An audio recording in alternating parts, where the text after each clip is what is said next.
que ha decidido expulsarla del país. Vamos a hablar de ella, de su problema personal. Ella en estos momentos entiendo que está, bueno, no puede, digamos, está refugiada o en todo caso no puede salir de donde está. Y también vamos a comentar un poco de la situación de su país, Venezuela. Paulina, gracias por haber aceptado la invitación.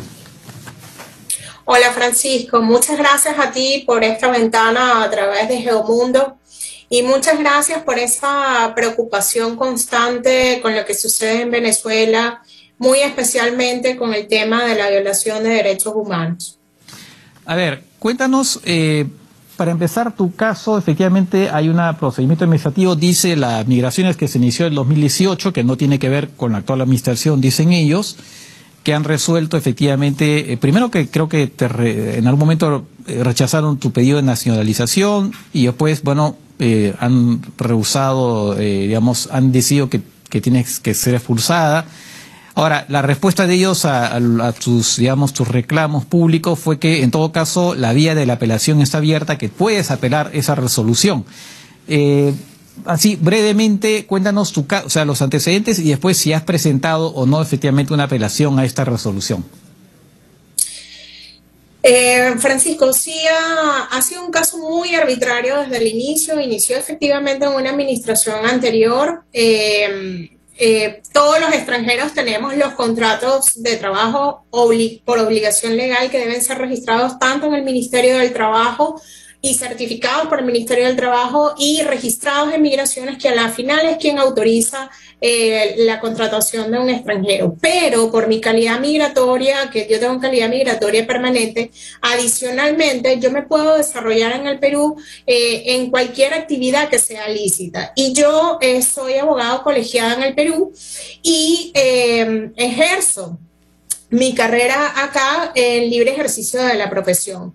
Todo eso está registrado en Migraciones, en los registros de Migraciones, y aquí hay constancia de ello donde yo estoy registrada como abogado. Sin embargo, Migraciones ha venido señalando que yo he falseado información, cosa que niego categóricamente, y producto de esto, se me inició un proceso sancionatorio en el 2020, en el cual terminó sin sanción en el 2021, y inmediatamente en el 2021 se me reinicia un segundo proceso sancionatorio por el presunto delito que es falsedad de estos documentos, que niego categóricamente. Yo he ejercido todos los recursos de defensa. A la fecha de hoy no he visto los expedientes que sustentan tal acusación, pero bueno, la realidad es que el pasado miércoles yo fui notificada con esta orden de expulsión ordena ya a la Policía Nacional del Perú para que realicen la expulsión que corresponde.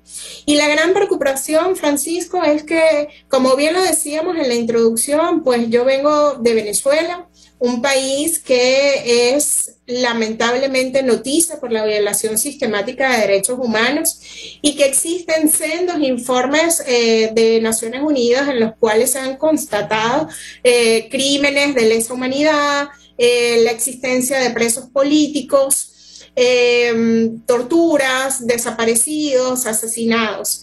Y mi gran temor, Francisco, es ser expulsada a mi país, donde Nicolás Maduro me ha pedido que sea enviada ya muchas veces. También tengo otro problema adicional por este activismo de derechos humanos que yo he venido realizando desde este querido Perú, que se convirtió en mi segundo país, en mi segunda patria. Mi pasaporte fue confiscado, mi pasaporte venezolano. Yo no tengo pasaporte venezolano, yo no tengo identificación internacional, por lo que me hace más difícil, para no decir casi imposible, salir legalmente como corresponde a cualquier otro país. Pero, ¿y tú no has planteado asilo, digamos, solicitud de asilo? Porque en la situación que estás, esa es una alternativa, ¿no? Que se te dé asilo en el Perú. Es una alternativa posible para cualquier ciudadano, pero lamentablemente Perú es quien me está expulsando, realmente. y a través de un proceso completamente arbitrario que Perú mismo está generando, lamentablemente, y lo digo con mucho dolor. Lo digo con mucho dolor, Francisco, porque tengo 11 años viviendo en este país, porque traje a mi hija con la fe, con la esperanza de que el Perú se convirtiera en nuestro hogar, y así ha sido por 11 años. Y abandonar el país en estas circunstancias tan arbitrarias, tan violadoras de derechos humanos, incluso en las cuales ni siquiera yo tenía acceso al expediente, insisto, un proceso que está judicializado en estos momentos en el Tribunal Constitucional también, es complicado y es doloroso. Pero a ti la resolución esa por la cual se te ordena la expulsión, ¿te fue notificada por Migraciones? ¿La recibiste para que pudieras tú apelar o no te han notificado? ¿O solamente recibió la notificación de la policía nada más? Fue notificada el miércoles pasado, el miércoles 11, y presentamos un habeas corpus solicitando la suspensión. Como te digo, yo siempre soy una persona que cree en los canales regulares, que cree en el debido proceso, que cree en la institucionalidad, y también presentamos la apelación correspondiente y estamos a la espera de que se manifieste tanto el juzgado tercero constitucional, que es donde el juez que sigue la causa de suspensión del habeas corpus, como la Superintendencia Nacional de Migraciones en relación a la apelación. Sin embargo, me encuentro a buen resguardo, como tú muy bien lo decías antes, porque la misma resolución en el artículo 4, y muy a pesar de lo que establece la ley de migraciones vigente, ordena a la Policía Nacional del Perú, a la División de Extranjería, a que ejecute la orden de expulsión. Bueno, efectivamente llama la atención, ¿no? Si hay una apelación en curso, ¿por qué se ejecutaría la orden, no? Eso tenía que responder en todo caso la policía, ¿no? Y bueno, Migraciones también. Bueno, obviamente estaremos al tanto. Yo sé que has estado dando entrevistas por varios lugares, incluso con Rosa María Palacios, una serie de medios, así que la opinión pública está, digamos, bastante enterada, creo yo, de tu caso, y entiendo que después de esa entrevista tienes otra también. Bien, entonces, bueno, espero que eso se resuelva. Quería también preguntarte un poco sobre la situación en Venezuela. Las noticias que están saliendo ahora es un poco como que han logrado, digamos, como que están saliendo del túnel económicamente hasta cierto punto, ¿no? Digamos, han logrado contener la inflación. Hay, por supuesto, una dolarización de la economía muy fuerte. Maduro ha anunciado que va a restituir bienes que han sido confiscados en la época de Chávez, aunque no va a haber indemnización, pero sí lo va a reponer. Creo que son algunas propiedades, incluso haciendas, cosas por el estilo. En qué estado estarán, no sabemos. También, por supuesto, ha iniciado una parcial privatización de empresas públicas, poniendo en la bolsa venta de acciones. Y por otro lado, Estados Unidos quiere fortalecer o favorecer el diálogo, aliviando algunas, ¿no? Todavía no están todas las medidas anunciadas, pero algunas sanciones contra Venezuela. Y por otro lado, las compañías de aviación extranjeras están pensando en volver a Venezuela. O sea, parecía que la cosa está moviéndose en tu país. Sí, efectivamente, no es que se ha estabilizado la inflación. La inflación sigue en estos momentos muy fuerte, muy alta, siendo una de las inflaciones, la inflación más alta de la región y una de las más altas del mundo. Pero obviamente tuvimos una inflación que llegó a, o sea, lo que valía ahorita un precio en una hora valía 10 veces más. Entonces era una inflación que iba minuto a minuto subiendo. Eso ha mermado un poco, ahora va día a día. Sí hay una dolarización formal, informal de la economía venezolana que, digamos, genera un poco más de fluidez y liquidez interna de divisas. Recordemos que la devaluación del bolívar ha sido tan grande que literalmente el bolívar no vale nada y no hay billetes. No hay billetes suficientes para poder pagar algo. Realmente en bolívares pagar algo. Hoy en día en Venezuela cuatro panes tendrías que cargar una maleta literalmente de billetes para poder pagarle, y hace inviable la forma de comercialización de bienes y servicios. Efectivamente, lo que tú dices, han venido privatizándose algunas empresas importantes del Estado, como son las empresas relacionadas con las telecomunicaciones. Principalmente han sido vendidas a corporaciones chinas y rusas. Con respecto a la flexibilización que está empezando a tener Estados Unidos con las sanciones personales a determinados individuos del régimen de Nicolás Maduro, efectivamente se están dando las flexibilizaciones y se le ha permitido a una gran empresa transnacional que creo, si mal no recuerdo, es Chevron, hacer negociaciones con PDVSA. Recordemos que la crisis de Ucrania ha traído una crisis importante en el sector petrolero a nivel mundial.